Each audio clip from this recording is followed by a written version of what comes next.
gentlemen, welcome back to podcast Room303, episode 189. I'm your host, Jermaine Mendez. This is my co-host, Nicholas Morahan. And as always, we have with us the EPE.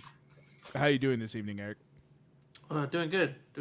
One thing we forgot to talk about in the last podcast was we just mentioned that Murakami guy.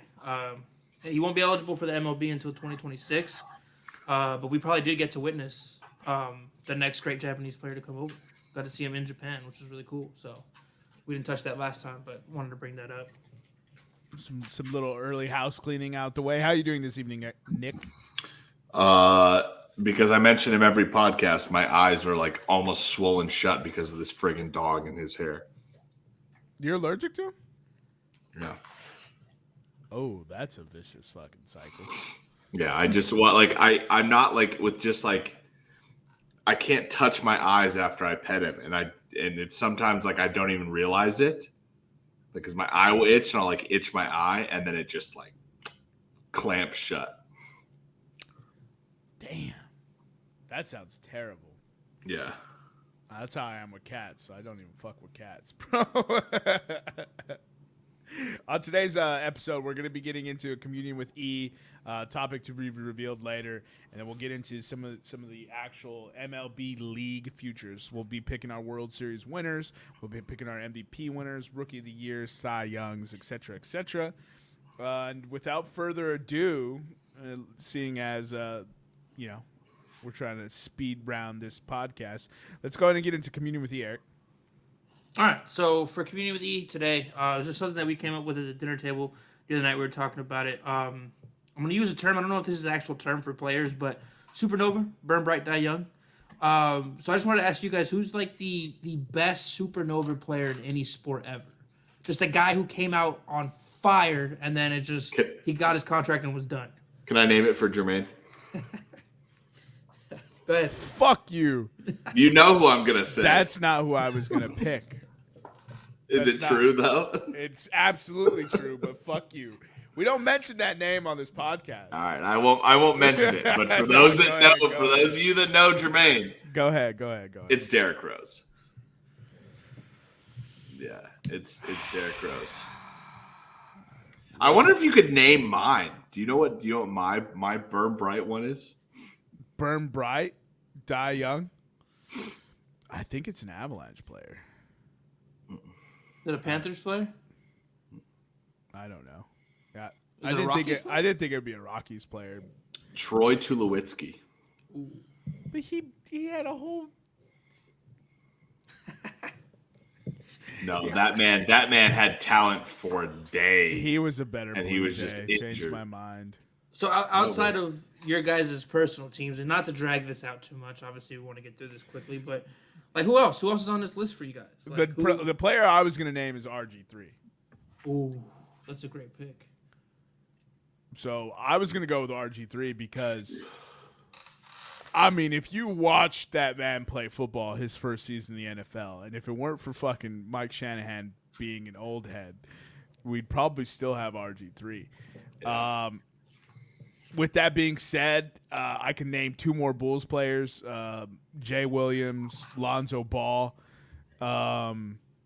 Jason Hayward comes to mind for baseball just because the dude was supposed to be fucking legendary and then ended up being fucking just an albatross of a fucking contract.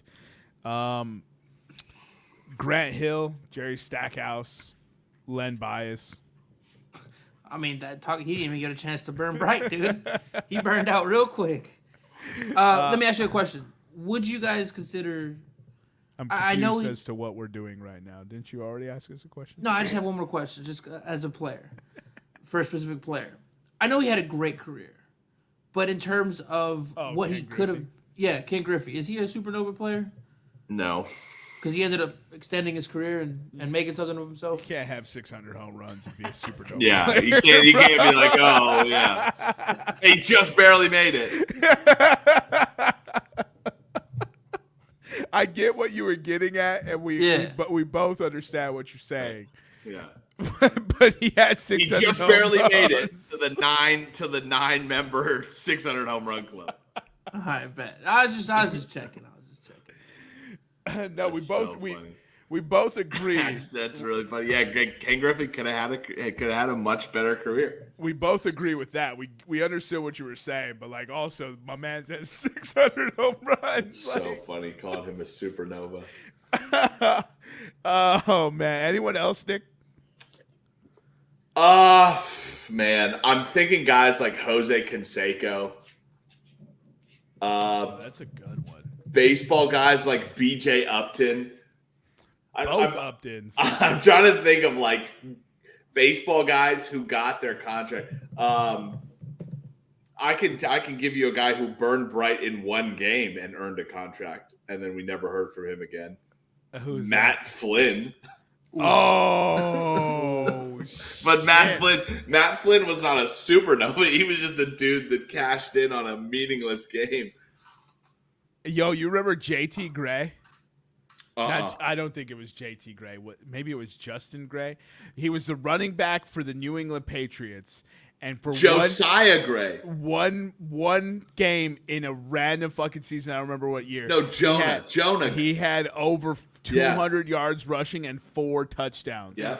Then he showed up late to the team playing, and he was never heard from again. Bill executed him. He got Aaron Hernandez to take care of him. He got the Clinton special, dude. Let's see. Other players. So I have a soccer name. Oof. Freddie Adu. I was about, yep. Yeah. Didn't even burn bright though, dude. What are you talking about? People were talking about him when he was 14. That's like the literal definition and they were of done burn talking bright. about him when he was 16 because he was ass. Dude, Freddie Adu, what a throwback. I'm just salty. Freddie. Dele Alli, if we're going soccer, Dele Alli. Yeah, 100%. That guy went from like $100 million valuation to like $9 million valuation. that What Dele Alli one's good. What about Wentz and Derek Carr? Well, both had MVP caliber seasons once, got paid out, and haven't really ever done anything again. I don't really think they burned that bright though. I'm gonna say one that's near and dear to my heart. Cam Newton. He played in a Super Bowl. He won an MVP. Right, but that's him burning bright. No, Matt Ryan. No, dude. Jeremy Lin. That's who I thought of. Jeremy Lin. I thought of Jeremy Lin as soon as I read this question because I just thought it was fucking hysterical. Jeremy Lin. I'm shocked you haven't mentioned this guy, Nick. Jimmer Fredette. Yeah. I was waiting for you to name Jimmer, bro. I was really. That's just that ESPN between us. I was like, oh, it's Jimmer Fredette. Yo, Brandon Roy. Oh, that's a good one. Yeah. Greg Oden is a good one. I think Lance Stevens or Deshaun Stevens should be on there. I'm going to say any big name pitcher who's been thrown in the Cy Young conversation with the Colorado Rockies. So we're talking Ubaldo Jimenez, Kyle Freeland, Herman Marquez, Darryl Kyle, Mike Hampton. They were all aces in Colorado. Yeah. Everywhere else, they're just rotational guys. No. They're all aces everywhere else. The second they come to Colorado, all of a sudden they're just giving up bombs. I feel like we're missing somebody. Peyton Hillis. Ooh, Payne Hillis. I did think of that because of the Madden shit. The three-headed monster. I did think about Payne Hillis. Man, those are good ones, man. Guys who burn bright. Oh man. Dude, the thing is like there's Sam Bradford. There's so many, bro. Sam Bradford, actually, I feel like he does qualify for that. Tim Tebow. The brightest of them all, dude. Tim Tebow went Supernova in college, bro. Yeah. Bro, did he throw like an 80-yard touchdown to win a playoff game? Hey, playoff winning quarterback. Yeah. Playoff game winning quarterback, dog. Listen, people love to ask me about this. I go, yeah, he's a winning quarterback. He went. Isn't Tim Tebow like 5-1 in his NFL career? No. Tim Tebow played like 20-something games. Oh, sorry. Did he really? But play he after did. That? He's 8-6 as a quarterback, dude. 8-6. Bro, Tim Tebow's a winner. He's a winner as much as he won a Super Bowl, would you you'd have to put him in the conversation for like best winner of all time. I'm not saying quarterback or anything like that, That's but the what dude Tom just Brady wins. is. Tom Brady is the best winner of all time, bro. Tom Brady just wins. I'm trying to think. Two games in the hey. playoffs, by the way. Hey, Terrell Davis. Does Terrell Davis count as going Supernova? I don't, because I don't think we never saw Terrell Davis come down. Yeah, that's what I'm talking. So he burned so bright. He's like, I can't play no more. He team rocketed it, dude. He was like gone he was blasting off again. Terrell Davis, that might be a good one. Oh, man. I just thought of another comedian. Got to put this in, guys. Thank you for saying Terrell Davis. I thought of something. You're welcome. I heard comedian, and I was just like, I have no clue what you're talking about. I did hear comedian, too. I was like, comedians that burn bright? Like Louis C.K.? He's like, I just thought of another comedian. I was just like, what? Oh, man. I mean, this is a pretty good list we thought of so far. This is a good list, yeah. Dude, I hope people come up with ones that we didn't think of. Is there any sort of, dude, there's got to be more soccer players, and I'm just not thinking of it right now. I mean, I can think of a dude from baseball, Daisuke Matsuzaka. We talked about him the other day. I mean, he was amazing for like a year in Boston. He just got old, though, I feel like. Nah, he was young, dude. He just sucked. Really? How old was Daisuke Matsuzaka when he was Daisuke? Back in my old days when I was a Red Sox fan, we almost bought a dog in Arizona. I almost named it Daisuke. First of all, that's still a great name. It's a fire. I was just going to spell it Dicek. Daisuke. So he's barely 42 right now. He was born in 1980, and he went to Boston in 07, so he was 27.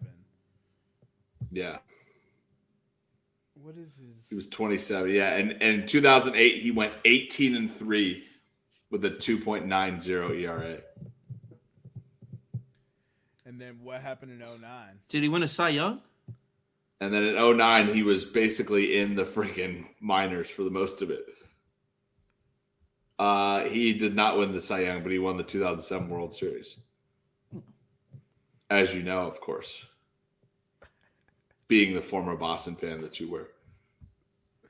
And then, you know what it was? He pitched in the WBC, and the Red Sox were not thrilled about that. They got upset at him, huh? Yeah.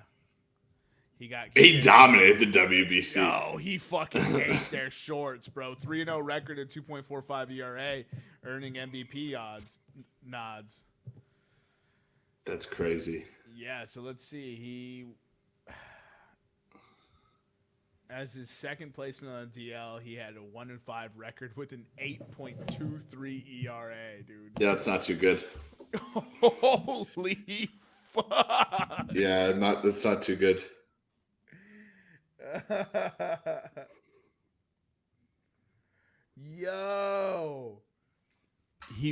He did have an injured right hip while training for the 09 World Baseball Classic. When asked why he concealed the injury from Team Japan trainers and coaches, he replied, "I didn't want to be the center of concern for people. The classic was hard. I relied on my wits and my shoulder strength. I had to be creative. I varied the paces between the pitches. I used the different kind of sliders that I usually don't throw." That's why he fucking... Oh, he fucked it up. Yeah, for sure. He fucking ate his own shit up, dude. You're right. Yep. 2010, he was 9-6 with a 4.69 ERA. I mean, that's serviceable. Yeah. I mean, yeah, but you're not probably what they were paying him. I mean, but for his 1 year, he went 18-3 with a 2.9 ERA. Daisuke is an excellent addition to this list because that hip injury is the literal definition of supernova. Right. That's fucking wild. That's cool as fuck. I had no clue of any of that story of him, bro. Tim Thomas, Eric. Ooh, Tim Thomas. Fucking Tim Thomas. Nevada could probably give us a lot of good hockey guys who started, who could have been great. Yeah, but he always has to work. What a fucking loser. Jonathan Taves, maybe. What about Ben Simmons? For the Jonathan Tays for the Blackhawks? Yeah. No. He won 3 Stanley Cups. I think he did all right. Yeah. But he is. Did you hear the bullshit that's about to happen, Nick? He's considering retiring. I would too. Instead of getting traded, I think he's just going to retire. Because he just came back to play, and now he's talking about retirement. I'm like, fuck. I got to lose Patrick Kane and Jonathan Tays in the same. Although I lost Jonathan Tays when COVID started. Right. My guy's been battling COVID for 3 years. Like, fuck, dude, just go home. Just go. Just go. home. I think I'll go home now. Look, dude, I appreciate all the great hockey like I watched you play, but like, yo, you feel free to go home with your family. It's the Forrest Gump thing, dude. You've been running for long enough. I think I'll go home now. Yeah, dude, exactly. Oh, R.I.P. the Blackhawks. All right, so without further ado, that wraps up with the Communion with E. Today's topic was top Supernova athlete of all time. Copyright at podcast Room303 circa 2023 for all you stealing ass bitch ass hoes. We called it first. Now let's get into some MLB futures. I'm actually going to go ahead and kill this player prop ones. We're not going to do home run totals. We did talk about this pre-show. Aaron Judge is set. His home run totals is set for over under 45.5. And we all unanimously agreed that over 45.5 is the play. So if you know the podcast motto, fade us, take the under. You're welcome. All right, let me share this screen real quick.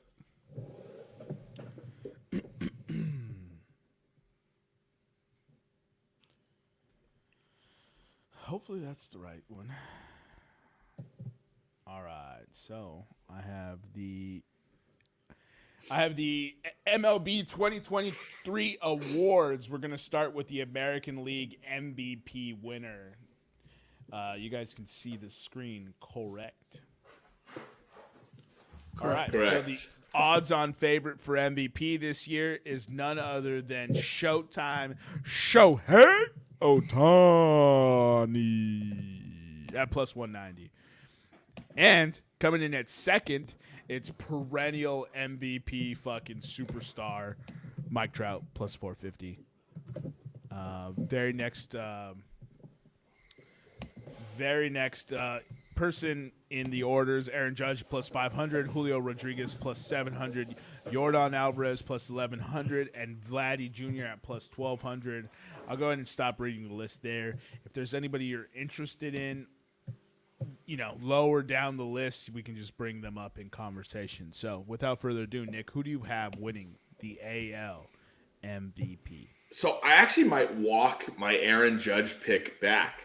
Looking at Aaron Judge's home run totals, there's only been 1 year that he hit over 54 home runs. That was last year. Even in his rookie year, he still hit 52 home runs. Years that he's been healthy, he's a 35 to 45 home run guy. I think last year was an outlier. I really think that Shohei will continue to develop. Barring an injury, Shohei's winning MVP. Yeah, I mean, it's literally what I've been fucking yelling about since they fucking gave the MVP to Aaron Judge. He didn't deserve it last year. Well, didn't deserve it. It feels a bit steep. He wasn't the MVP, though. Was he deserving? Sure. Shohei was the MVP last year already. But I'm actually going to take Mike Trout at plus 450. I love the pick.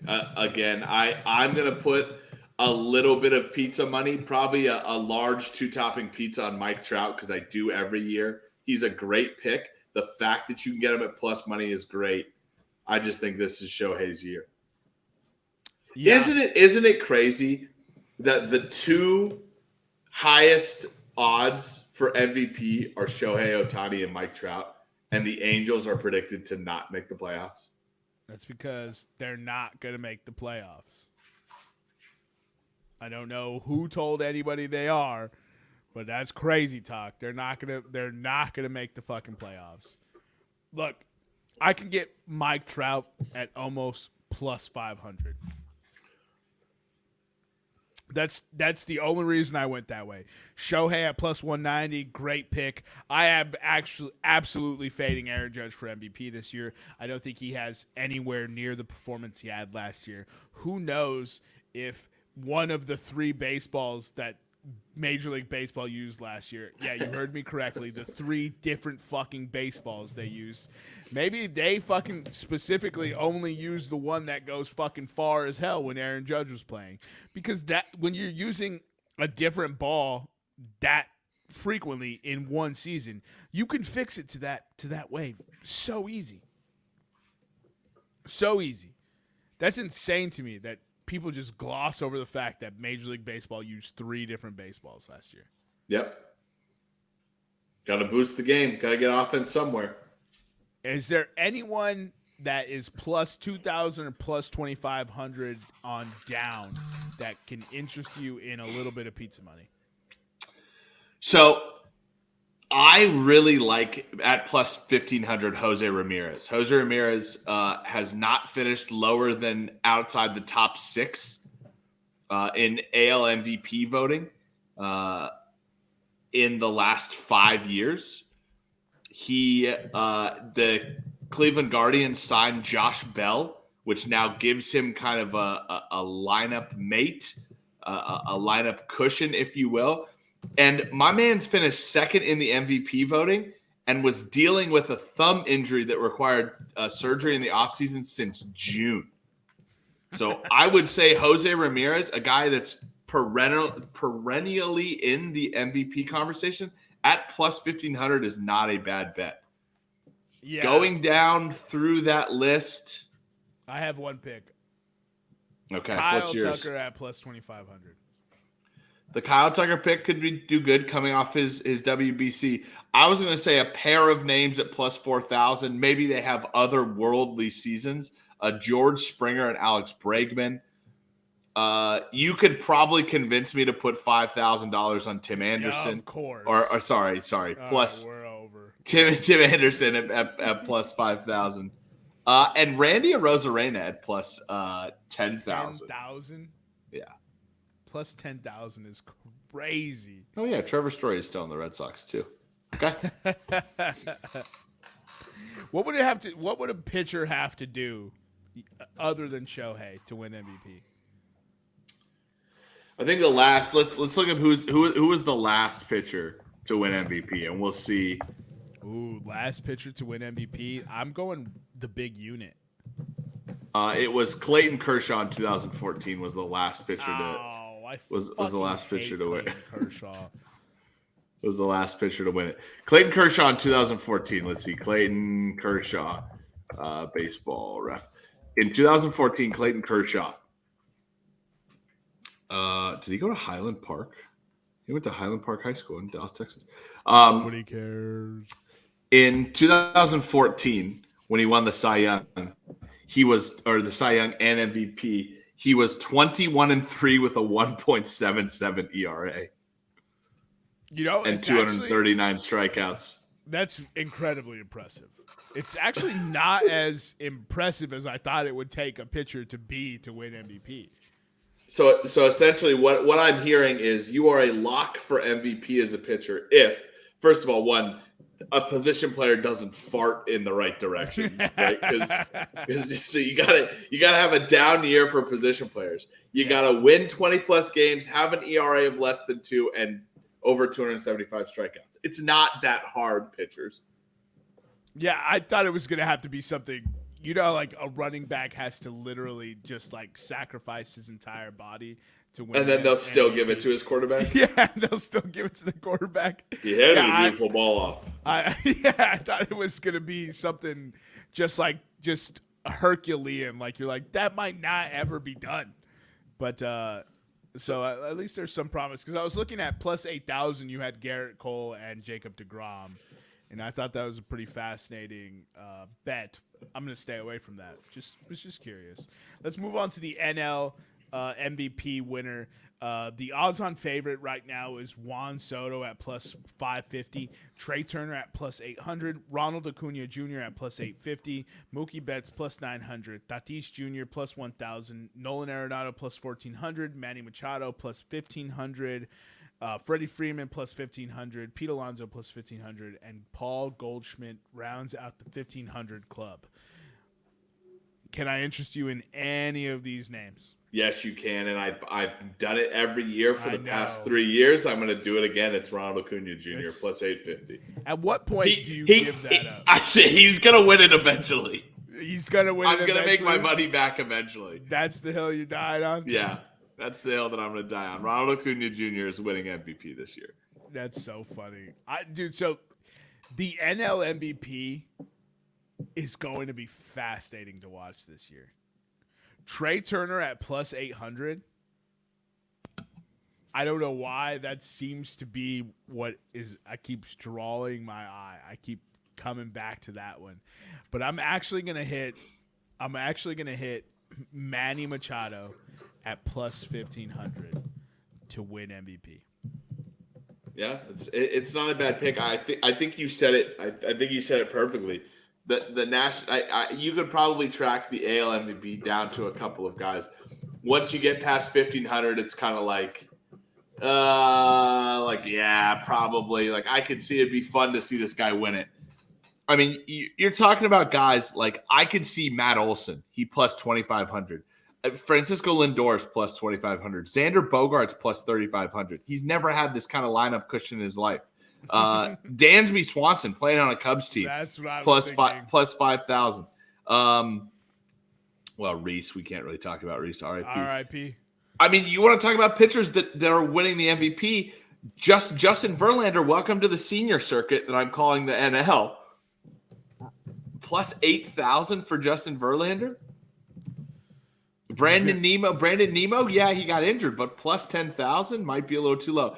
Some of the gripes I do have, though, Jazz Chisholm Jr. plus 4,000 for MVP. Just because he gets the cover of MLB The Show doesn't mean it makes him any more than he is, than the plus 250 hitter he is. I have never watched the Marlins last season. I never watched them. Obviously, like, that's not a team I'm fucking tuning in to watch, right?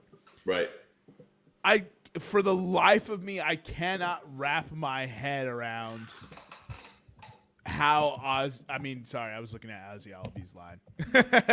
Another at plus 5,000, I got distracted. I was like, yo, I don't know, man. Maybe I'm trying to talk myself into it. But Jazz Chisholm, I don't understand what he's ever done to get any of this hype behind him. Nothing. Another guy on there, plus 5,000. O'Neal Cruz. I was going to mention him. He hits the ball hard. Whoopee. The Pirates fucking player. Yeah, whoopee. I actually hope he takes the leap because the Pirates need something happy to happen, bro. I don't even know who Jonathan India is. Shortstop for the Reds. He won the Rookie of the Year 2 years ago, maybe? Disgusting. The Reds. Maybe 2 years ago? Fade the Reds. All right, let's get it. Let's move into player props. We'll start with home run leader here. Home run leaders, I'm just going to name the first six. Aaron Judge plus 500, Mike Trout plus 850, Pete Alonso plus 900, Yordan Alvarez plus 1,000, Schwarby plus 1,100, and Vladdy Jr. plus 1,200. This one's always interesting because it's the home run leader is from both leagues. Who do you got, Nick? I'm doubling down on my pick from last year. Give me Vlad Guerrero Jr. Oh, that's a great pick. I'm actually going to do something probably pretty dumb here, but give me Shohei Ohtani at plus 1,500. It's a bold pick, but I mean, if he focuses on one or the other, he's gonna be dominant in either of that one. Definitely. And then if you love the Jose Ramirez sleeper pick for MVP, Jose Ramirez to lead the league in homers is at plus 4,000. I love Bam Bam as a player, so it breaks my heart that we cost him a World Series, but not that much. Any other dark horse picks for this, Nick? Let's take a look at the list. Shohei's a good one. If you're buying into the hype, Julio Rodriguez at plus 3,000. Julio Rodriguez at plus 3,000 is pretty good. Ronald Acuna Jr. at plus 1,800. Maybe Juan Carlo gets hot plus 2,500. He's got the pedigree. If he can stay healthy, he's got the pedigree to get it done. Right. Yeah. Those are kind of some of the guys I like. You know, if you buy the J-Rod hype that you think he's going to go 40-40, maybe he leads the league in home runs, but I don't buy it. Yeah, I mean, J-Rod or Julio Rodriguez, yeah. Dude, they're really rocket strapping him right now. The MLB has high hopes for him. Oh, yeah. Not enough to put him on their video game, though. Dude, he was the obvious fucking choice. That's what I don't understand. I was like, how did we end up with Jazz Chisholm? Right. Yo, his agent needs a raise, bro. Right. And last name I'll throw out there, Paul Goldschmidt at plus 5,000. Sneaky good pick, yeah. I mean, that to me has got a ton of value. And I mean, if you're flirting around the plus 5,000 range, you could also get Machado at plus 4,500. And you know. Oh yeah, no wonder, dude. Jazz Chisholm is represented by Rock Nation. Of course, he's getting on the cover of video games. Should have known. All right, so now we will get into some of the MLB specials. We have for the World Series. We have these are all World Series based, right? So first time winner means a team has never won the World Series before. Yes is plus 320. No is minus 425. What are we gonna do? Like AL Cy Young, AL NL Cy Young? We are, but wasn't on that page. So. Oh, okay. All right. So what was it? It was. Hold on. We'll just go back. Strikeout leader. You want to do strikeout leader first? No, don't care. You don't care about strikeouts? No. You're not a real pitcher. What about RBI leader? Nope, don't care. Hits leader, run leader, stolen bases leader?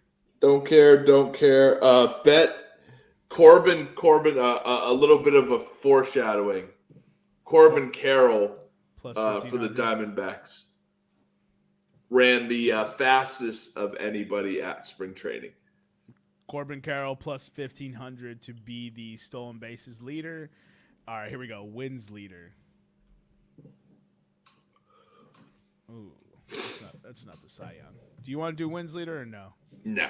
What about saves leader? No. It's not going to be Edwin Diaz. Can I fade Edwin Diaz? You can. I don't think there's much value. All right, here we go. American League Cy Young. Jacob deGrom plus 550 odds on favorite. Garrett Cole is plus 650. You have Alec Manoah at plus 800. You have Dylan Cease at plus 900. Shea Bieber plus 950. Carlos Rodon plus 1,000. Shohei Ohtani plus 1,200. Shane McClanahan at plus 1,200. And then rounding out the 1,500 club, you have Framber Valdez.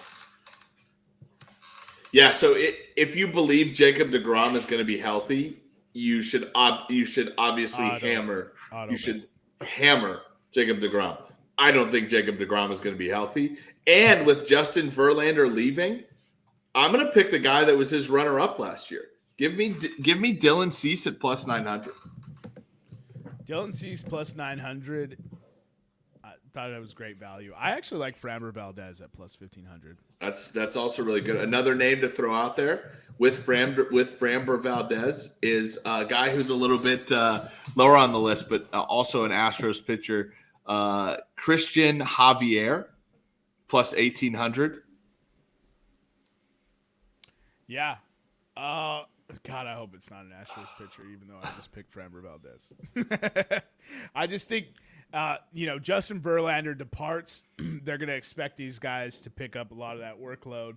And so I think both of them are wildly capable and very likely to get it done. And next we have NL Cy Young. Sorry, any dark horses for this? Yeah, I was looking at it. I don't see anybody really that I think is a dark horse. I think it's going to be between the guys that we talked about. DeGrom, Cole, Manoah, Cease, Bieber, Rodon. I mean, those guys that are under 1,500, with the exception of maybe Christian Javier, are the favorites in my opinion. Yeah, I think they got this list pretty well done. Nestor Cortez, is he supposed to be missing time? He's paid pitched yesterday.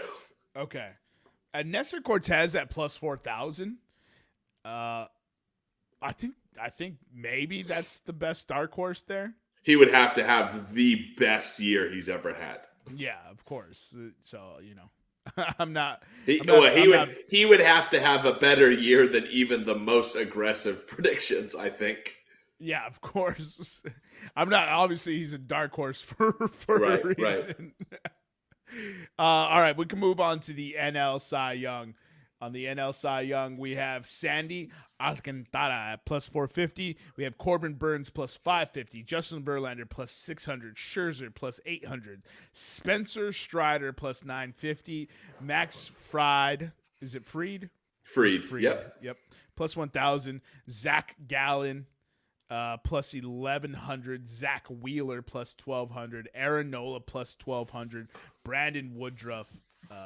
Sorry, that's over 1,500, but I already said his name, so he's at plus 1,900. Some guys to consider. I know I already mentioned him making the move to the senior circuit.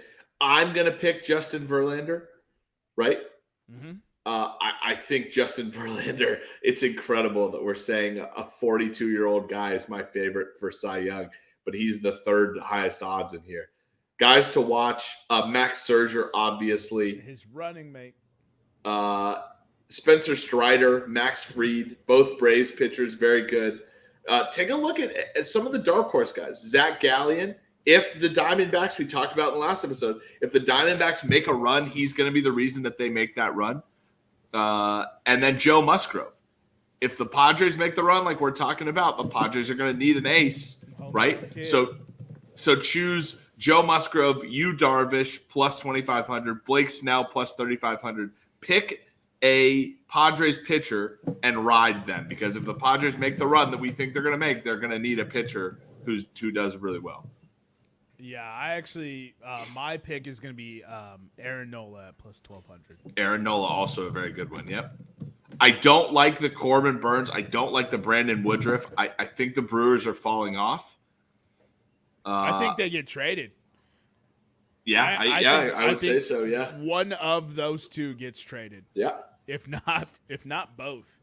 I'm expecting the Brewers to implode and rebuild this year. That is my forecast for them. Yep.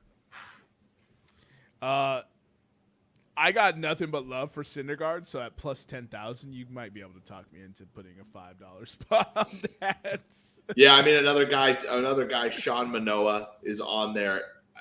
Hunter Green is a guy that in Cincinnati, if he can figure out how to locate, he's going to be dynamic. Clayton Kershaw plus 5,000. I mean, you can't go wrong. He's the last dude to win MVP. So Dustin May plus 6,000. I thought about him. Yeah. I did. I looked at it because I was like, yo, for the Dodgers to maintain, one of their pitchers needs to take a leap. Right.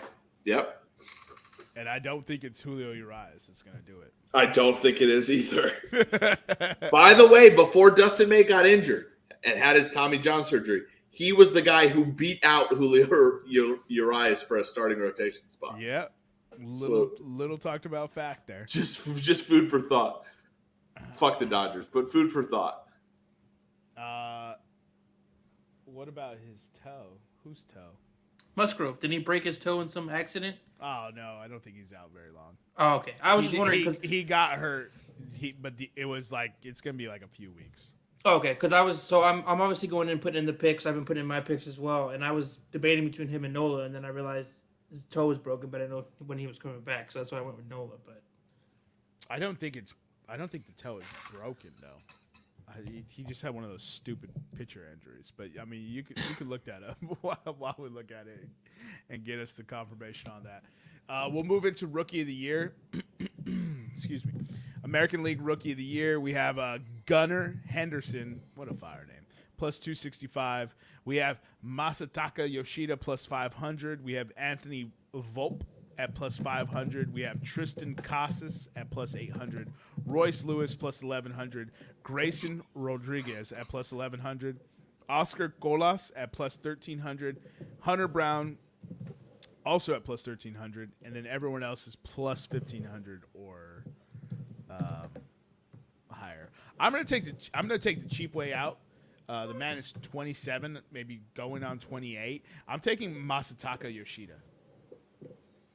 It's a good pick, right? He's the dude really that is, when these Japanese players come in, they're older, they're better, they've had more time to develop in the Japanese league. Yeah. And plus 500. I mean, if I'm taking a flyer on Rookie of the Year, because obviously, baseball, I don't really track rookies like that, especially since it's so hard. It's not like one concrete rookie class. It's you got guys coming from every which direction that are just all of a sudden eligible to be Rookie of the Year. So I feel like it's such a crapshoot.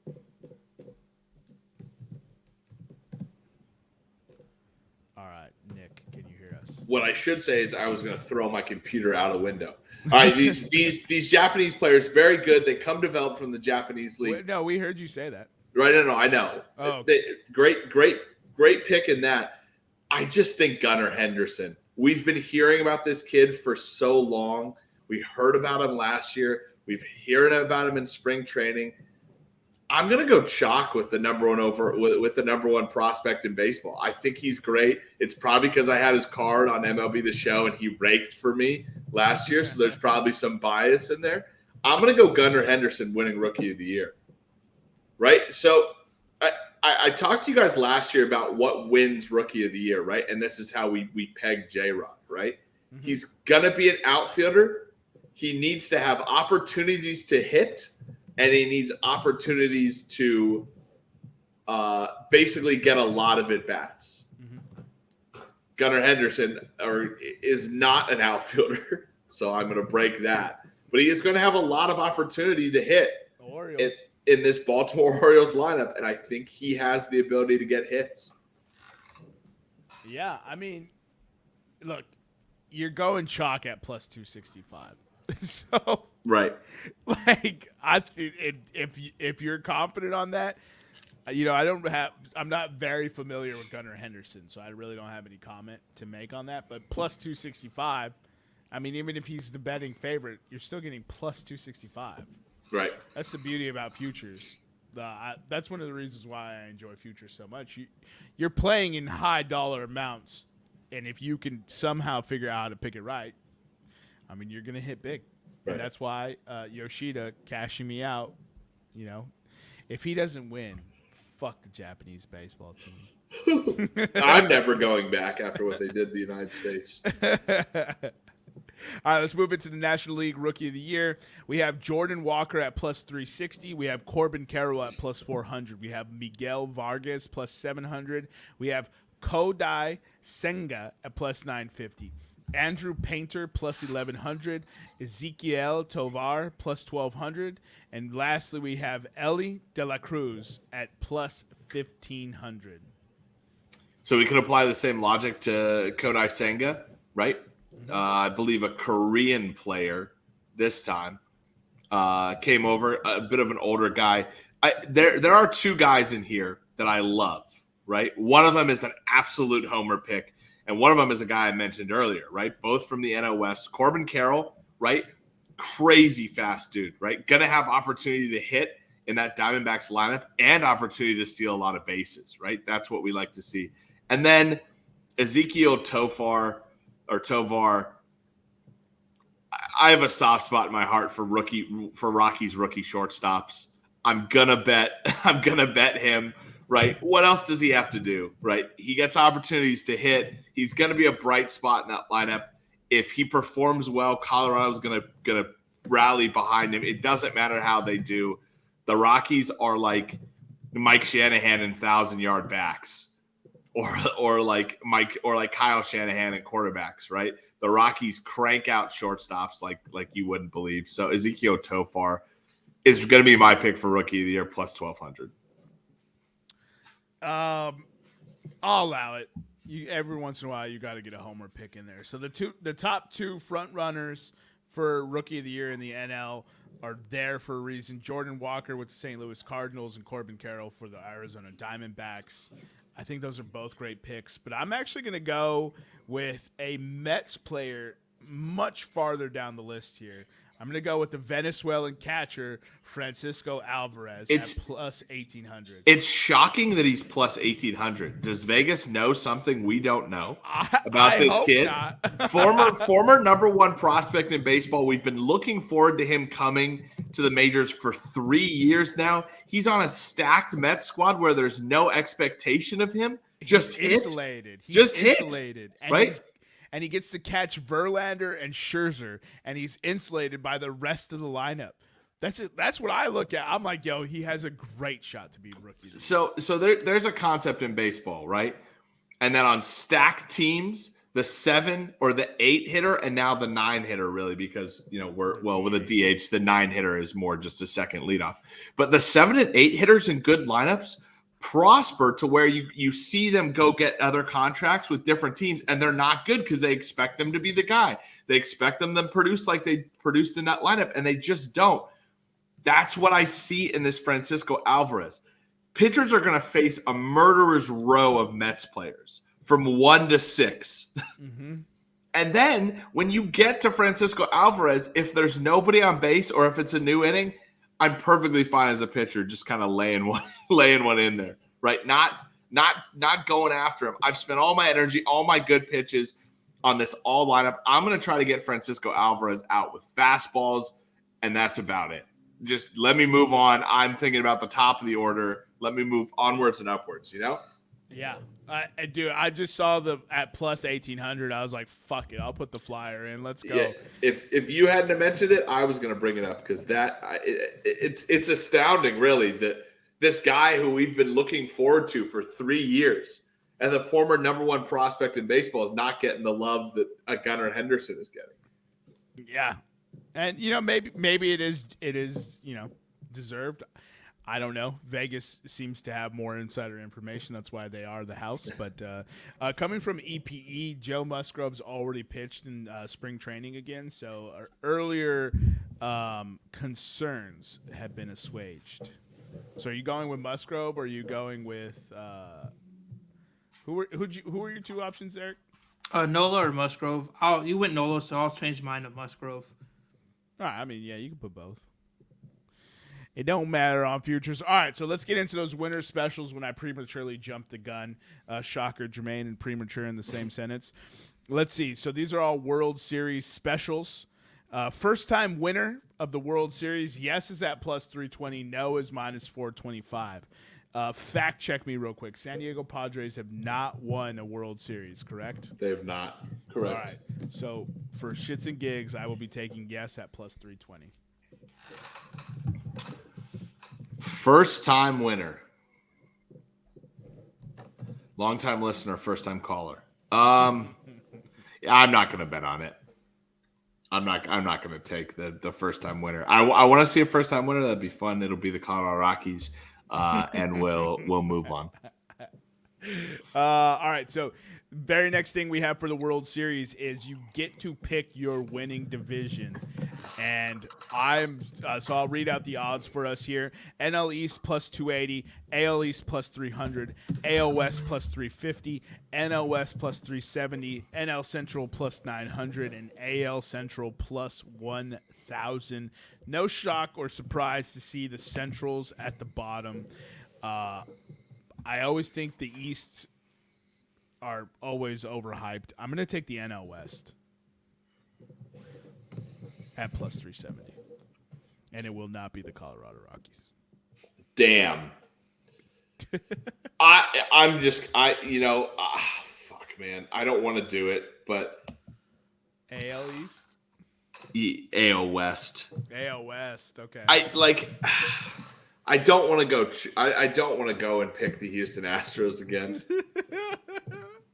They're a hard team to bet against, man. So here's what I have to ask you, and maybe I can sway you against this. Right. When's the last repeat champion in Major League Baseball?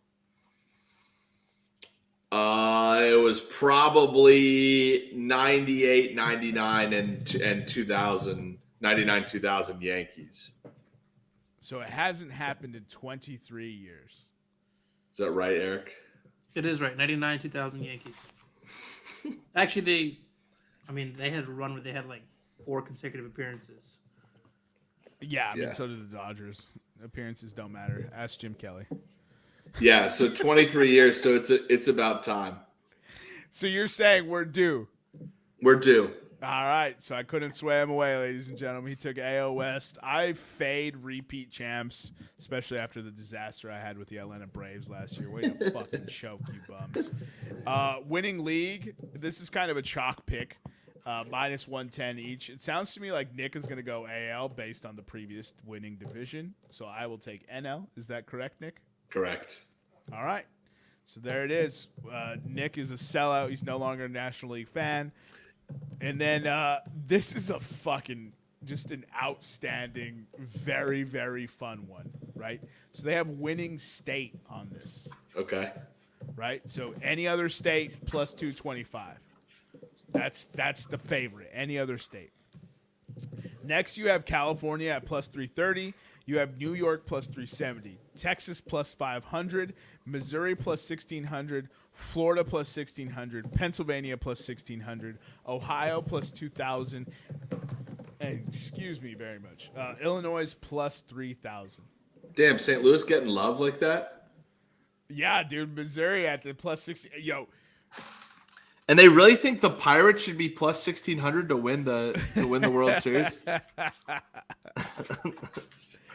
So in Pennsylvania, it's just Phillies and Pittsburgh, yeah. and Philly. That's it, right? Yeah. I mean, I guess that's good odds. That's pretty good. California, obviously, the Dodgers and the Angels, the Giants, the Padres. I'm obviously taking California plus 330. New York, you have both Mets and Yankees. Texas, you have the Astros. The darling right now is the Rangers there too. Oh, the Rangers. Yep. Missouri, you have the Cardinals. Unless the Royals are playing. That's what I was going to ask you. Is that Kansas City, Kansas, or is it Kansas City, Missouri? I think it's Kansas City, Missouri.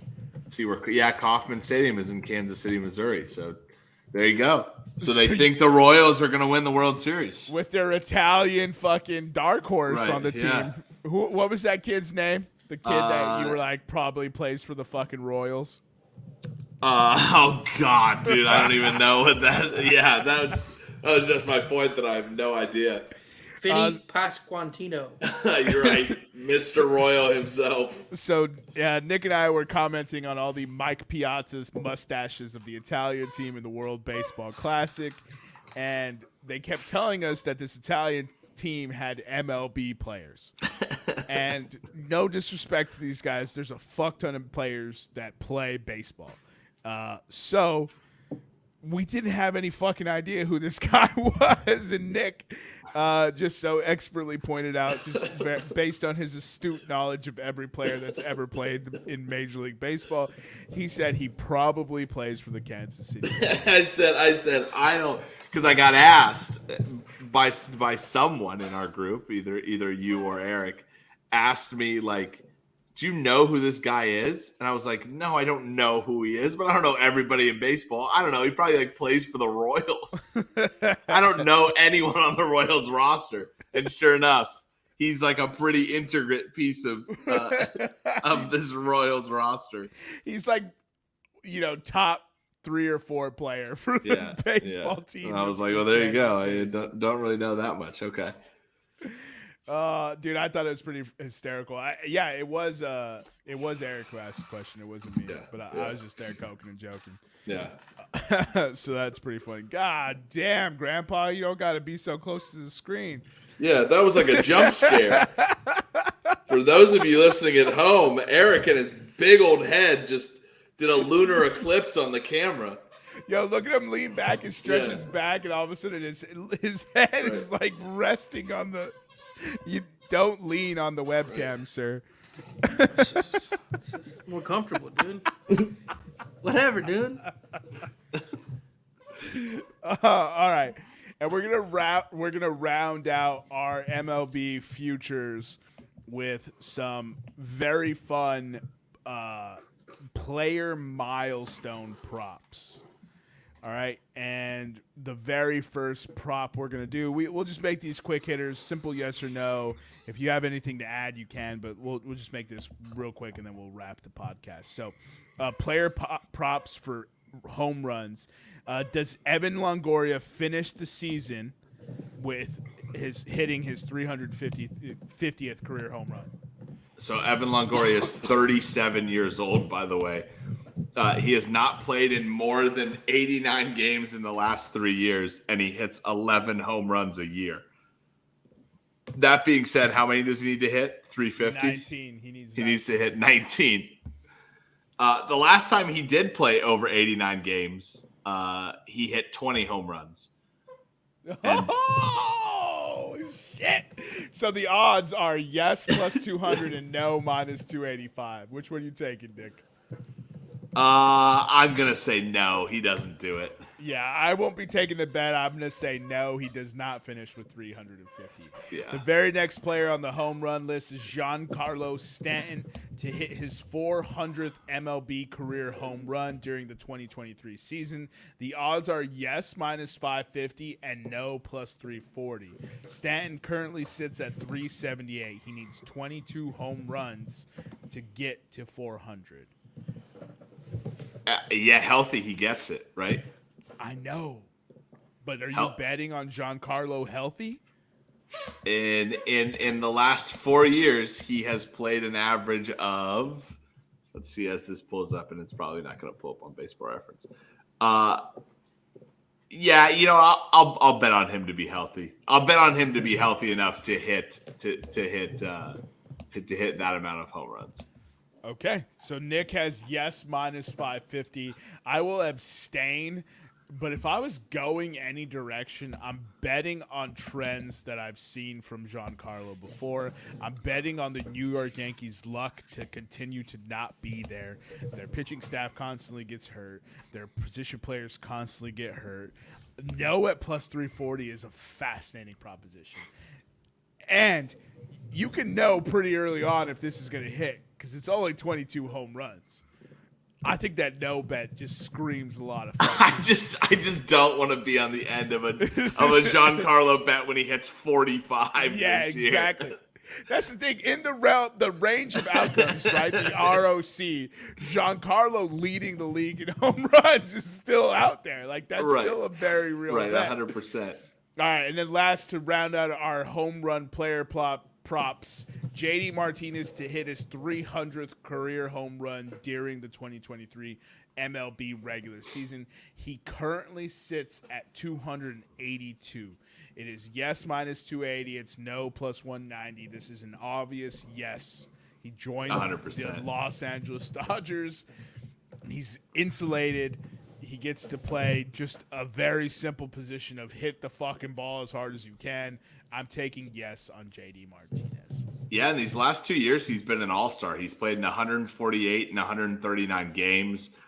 I mean, he's hit 28 and 16 home runs. As a DH, he's moving to the senior circuit. I think he's not going to have a problem. Yeah, I think he eclipses that pretty early on. So yeah. Next, we're going to get into the hits player props. Corey Seager to record his 1,000th MLB career hit during the 2023 Major League Baseball season. That's actually kind of crazy to hear about Corey Seager. Corey Seager is currently sitting at 863 hits. The odds are yes minus 245, no plus 175. Corey Seager signed with the Rangers last year. Mm-hmm. Correct. The Rangers did get better. Very interesting. Where are you standing on this one, Nick? Man, it's such all these players are like it's such an enigma, right? Can they stay healthy? Corey Seager was an all-star last year. He was healthy. He had 145 hits. That puts him over if he just does that again. Right. I'm going no plus 175, by the way. Man. Sprinkle a little hate. Yeah, I mean his What's his average per season hits? Let's see. Average, well, we'll take off his first year, so we're not doing him dirty. Since he started playing games, meaningful games, he has about 120 hits per season. That would not put him out. That would not put him over. Ooh, I give think me the average. No, I think I might ride with you. I think I might ride with you and say no. Let's go.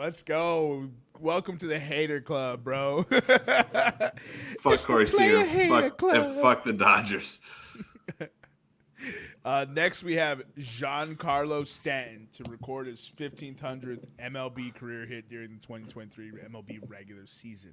Yes, minus 120. No, minus 110. Stanton is currently at 1,383 hits. I don't really think of Giancarlo as a hitter. No, but I mean, he's got to hit all those home runs, right? I don't have him hitting that either, so I'm taking no on this one. He needs 117 hits to hit 1,500. Let's see. Let's take a look at in all his years of playing. He's 33, by the way. Now he was an all-star last year. Old man. Yeah, dude, just an absolute ancient human being. In his years, he has averaged 106 hits a year. Ooh, give me the no, minus 110. Sprinkle a little hate on it. Hey. I also think no, right? Because even when he's still hitting bombs, he doesn't really like. He never hit. He's not a What hitter. does he need? He needs 107? 17. 117. He's at 1,000. Man, if he's healthy.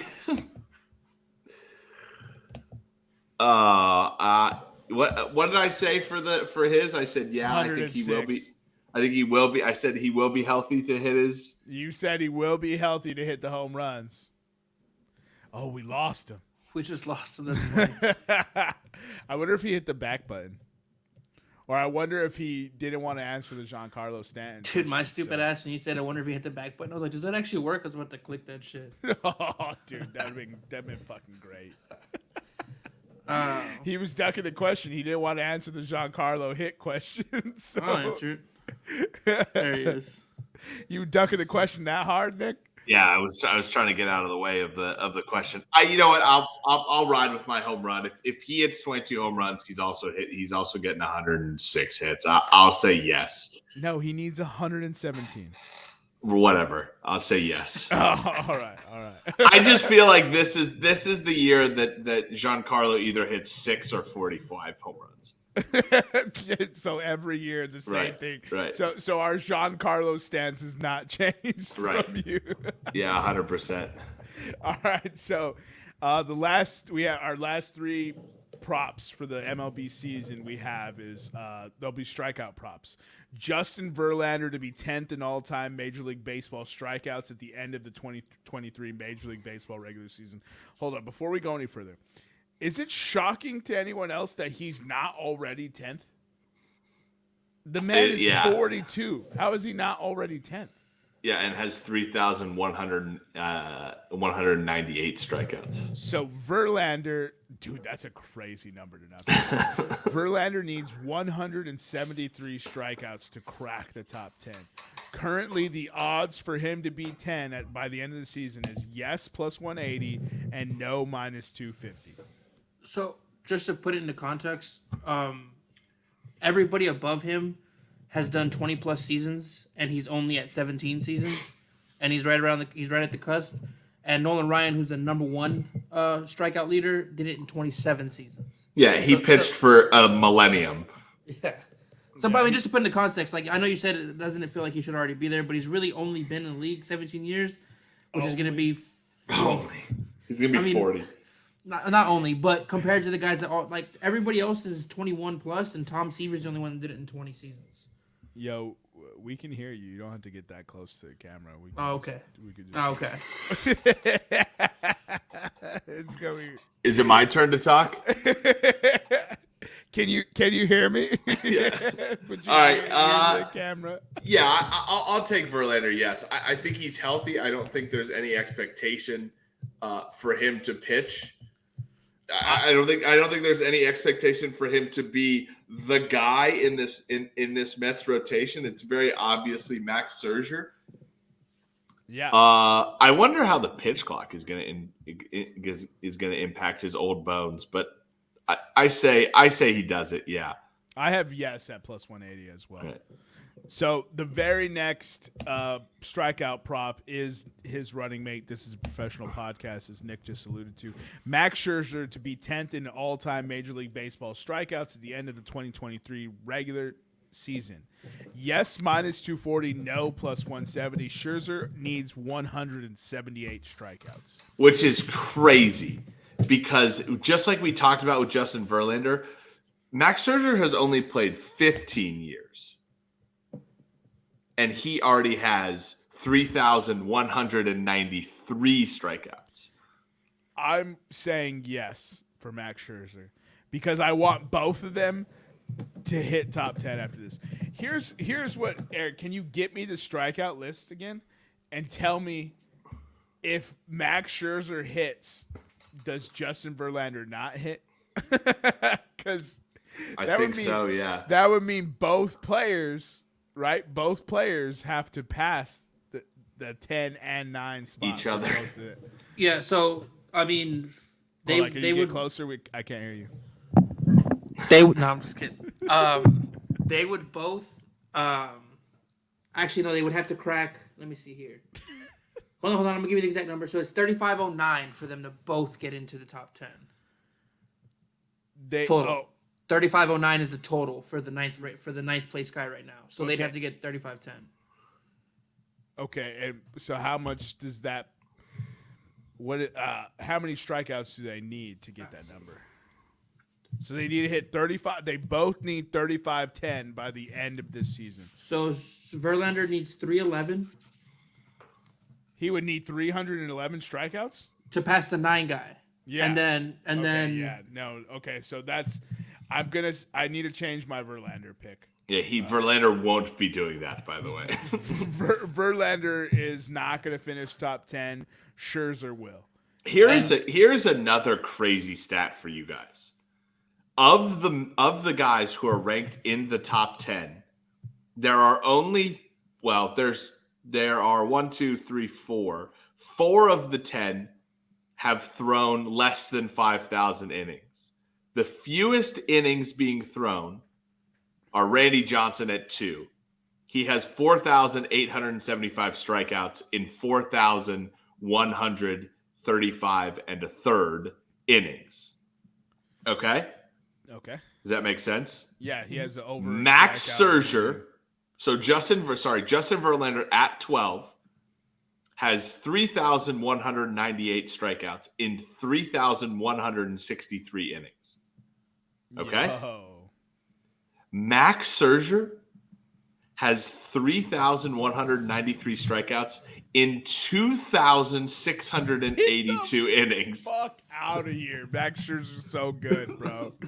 All right, so no to Verlander, unfortunately, and yes to Scherzer.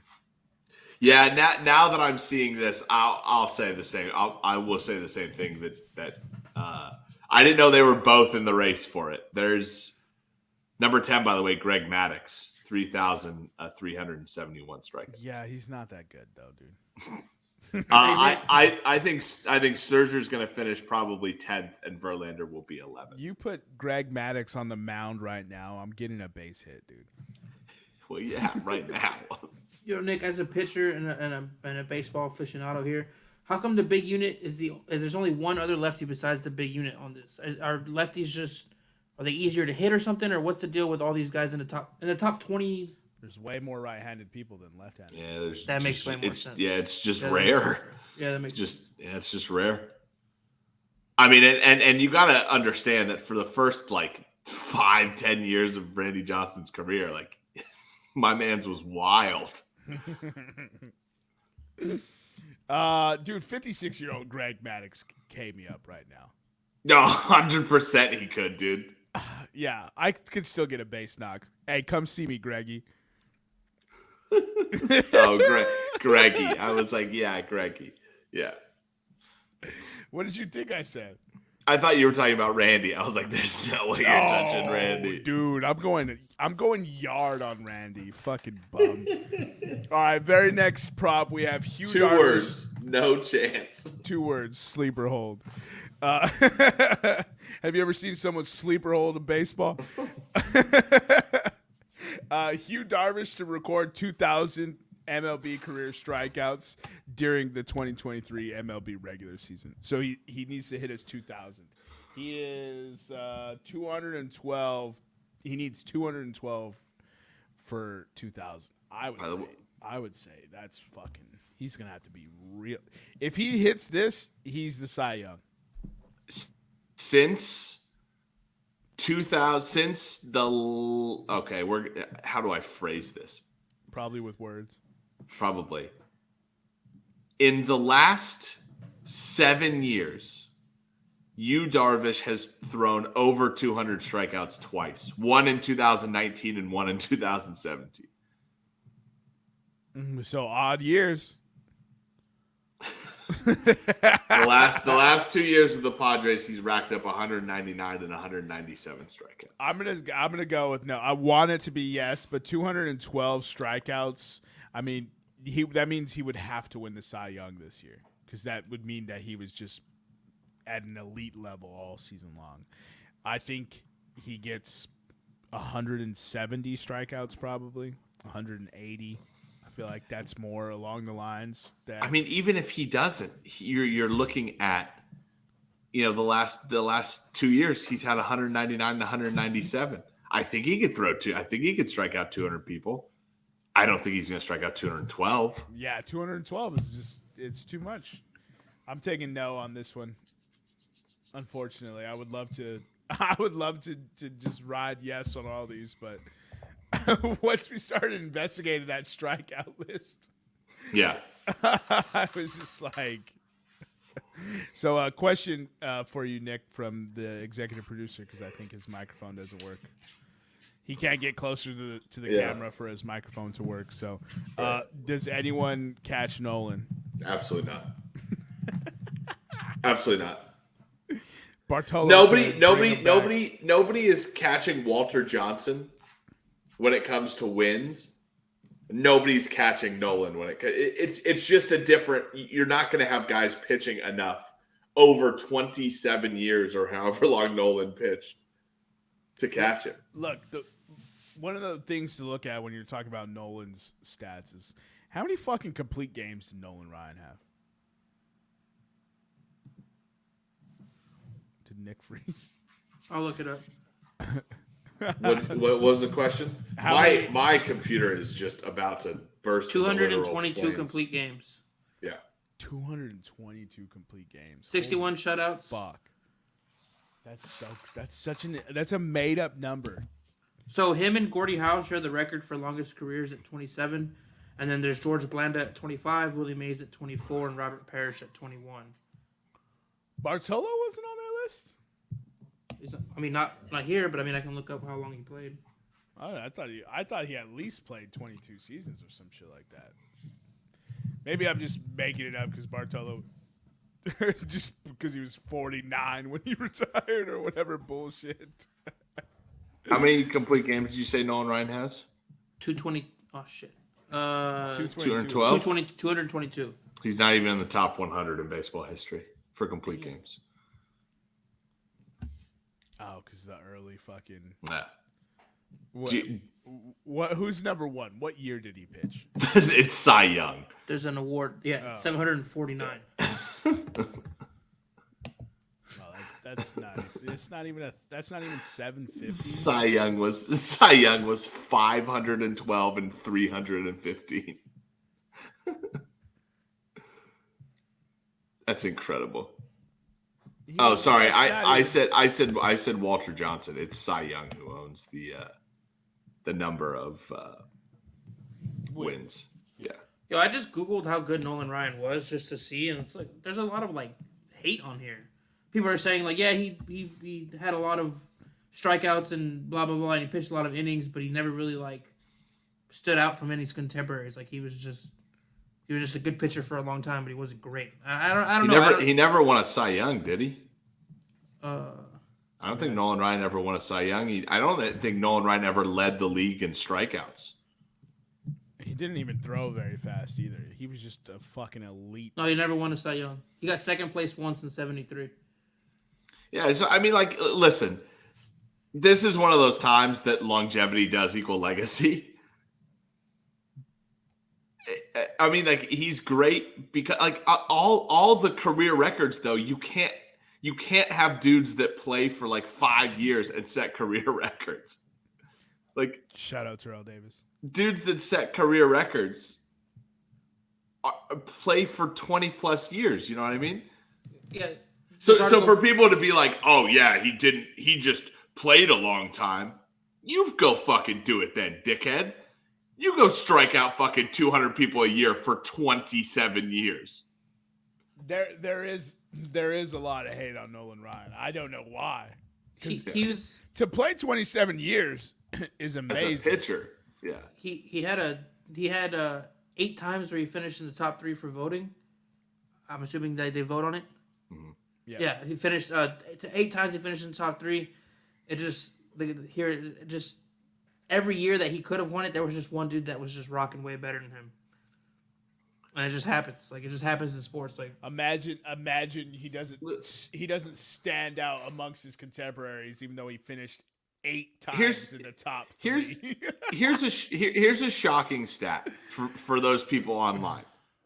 In 1972, Nolan Ryan led the majors in strikeouts with 329. Right, he was 25 years old. In 1989, he led the majors in strikeouts with 301. He was 42 years old. Get the fuck out of here with Nolan Ryan. Like, he was a great strikeout pitcher. Bro, you can't lose games if you strike out hitters. I mean, right. If you want a John Maddenism, you can't lose games if you strike out hitters. Bro, 8 times he finished in the top 3 of voting. Like, how can you say that right. That's not good? He doesn't stand out amongst his contemporaries, but he was 8 times in the top 3.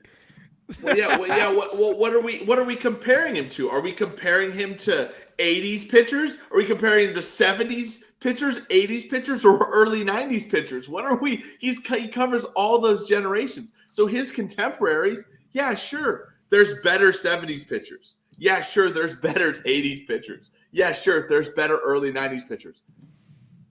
But there were no pitchers that did it in the 70s, the 80s, and the 90s. Dude, he pitched in 4 decades. Yeah. He pitched in the 60s, the 70s, the 80s, and the 90s. Bro, he's the greatest strikeout pitcher of all time. Like, I don't understand how people could say that. He's not good. Like, the reason we're discussing this is because Nolan Ryan is fucking good. It blows my mind. He was one of those players who gets hated on because he didn't do spectacular things, right? Right. He didn't have the fastest fastball or the most movement on his curveball. He didn't have the filthiest slider. But you know what he did? He put his pitches together better than any other pitcher.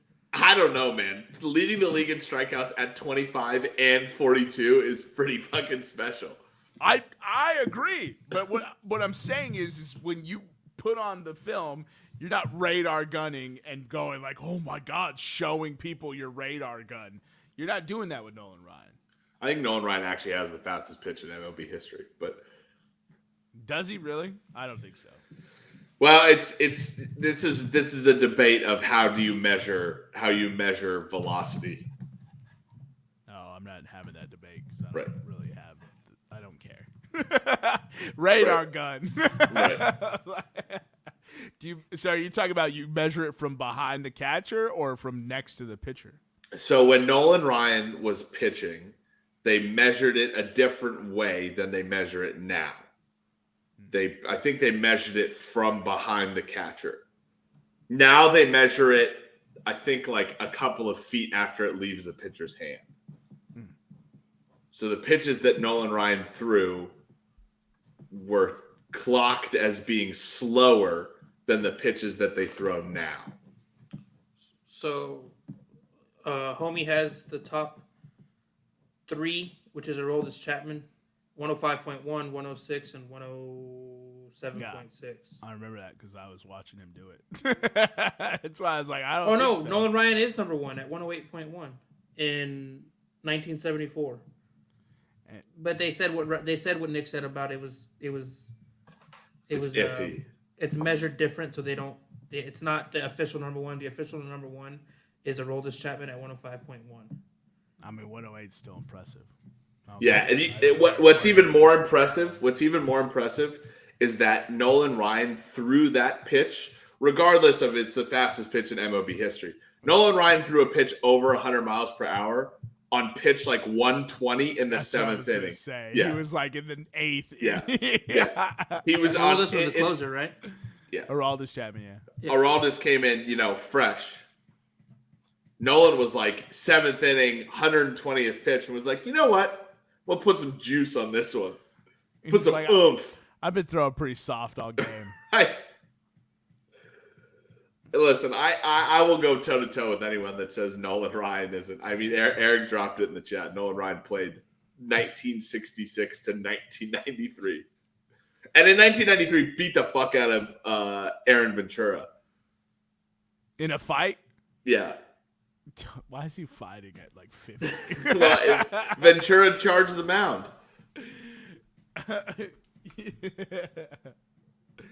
Nolan Ryan is a legend in my hometown, bro. I bet. He deserves to be. 2 of our good friends are named after him. Really? Yeah, so instead of Nolan Ryan, it's Cole and Ryan.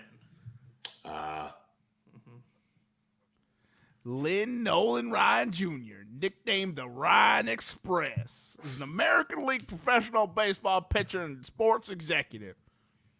Over a record 27-year playing career in Major League Baseball spanning 4 decades, Ryan pitched for the New York Mets, California Angels, Houston Astros, and Texas Rangers. I think the documentary is on Netflix. But there's a documentary about Nolan Ryan's playing career it's pretty good to watch. That's pretty tight. Yeah, we have a middle school named after him in my hometown. Flamethrower University. What?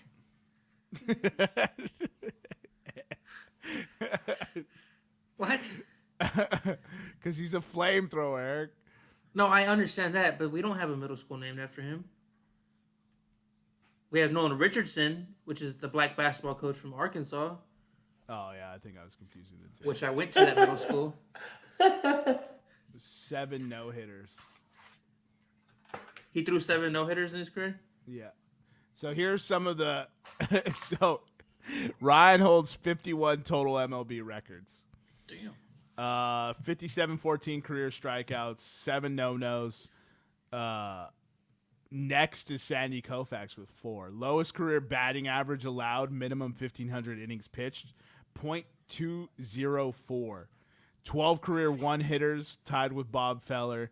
18 career 2-hitters, 31 career 3-hitters.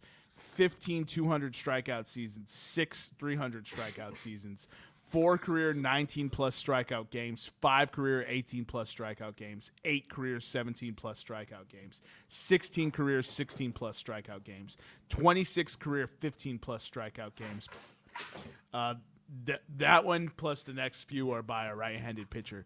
36 career 14-plus strikeout games, 56 career 13-plus strikeout games, 95 career 12-plus strikeout games, 151 career 11-plus strikeout.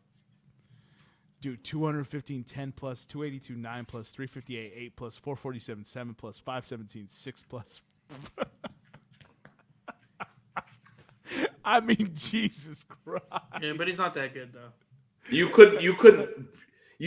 There are games this year. Like there are games in any given day in MLB where you can't buy a pitcher to get over 4.5 strikeouts. Did you see that video of him throwing out the first pitch? Maybe like 6 or 7 seasons ago, and he still threw like 70 miles an hour. Oh, I'm sure, dude. He's a friggin' flamethrower. Bro, throw me that right now. I'm going yard. 450 dead center. Yo, 6.55 hits per 9 innings pitched. Career minimum 1,000 innings. Next fewest is Sandy Koufax at 6.79. 5.26 single season hits per 9 innings, 1972. So I guess that's the best single season. I mean, this is just a BS stat. You got to take this off the record books, Major League Baseball. But 26 seasons with at least one win. Yeah, that one. I was like, come on, that's just a stat for the sake of having a stat, right? Bro. That's one of those. He's the first player to wear multicolored socks Yeah. and hit a home run and steal a base on the second Tuesday of the first month of the season. Bro. It's like, quit making stats for everybody. Baseball loves that shit, bro. This is the first time on a doubleheader when both games were rain delayed that a hitter has hit. A stat should be two things. A stat should be he's the first player to one thing, and then it's a qualifier.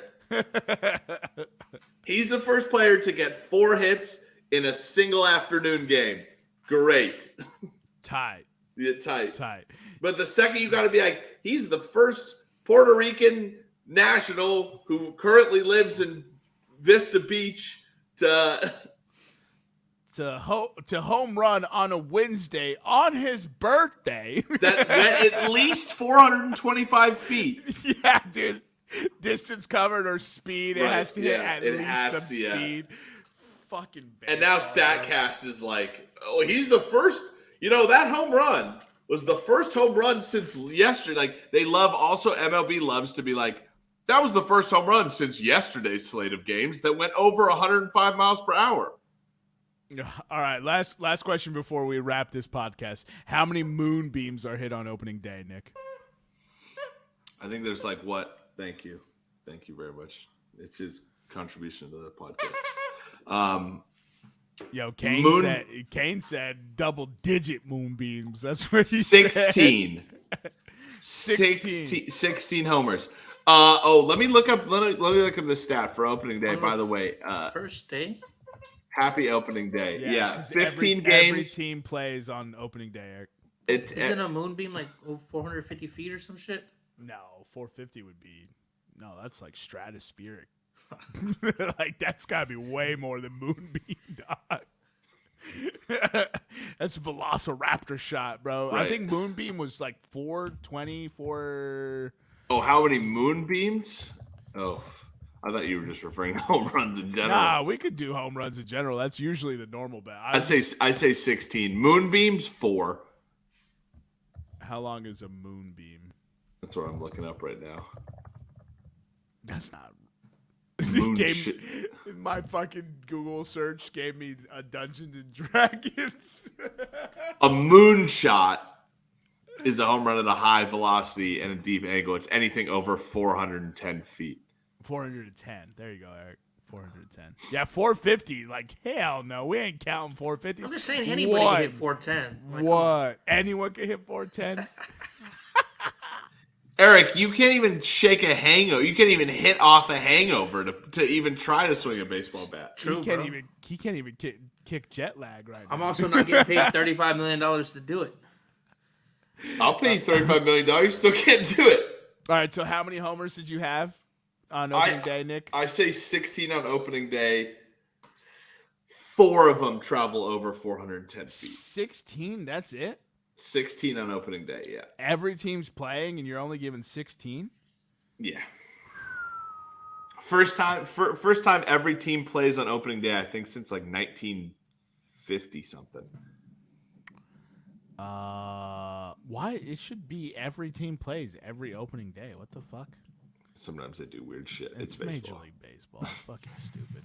I'm going to go with over 27 home runs. 27, okay. 2 home runs per game. Over 27. Yeah. Okay. Yeah. Get every team's hitting. I get every hitter. And there's always that fucking random rookie that fucking just opens the season on like a fucking 6 or 7 game tear. Right. Everyone's blowing smoke up his ass, and then you never hear about him the rest of the season. Right. Yeah. All right. Anything else for the 10s and 10s? Nope. Follow us on Instagram and Twitter and YouTube at podcast Room303. I've been your host, Jermaine Colon Mendez. This has been my co-host, Nicholas Moorhan. And as always, we have with us the EPE. We'll see you next time when you come on down and step into the room.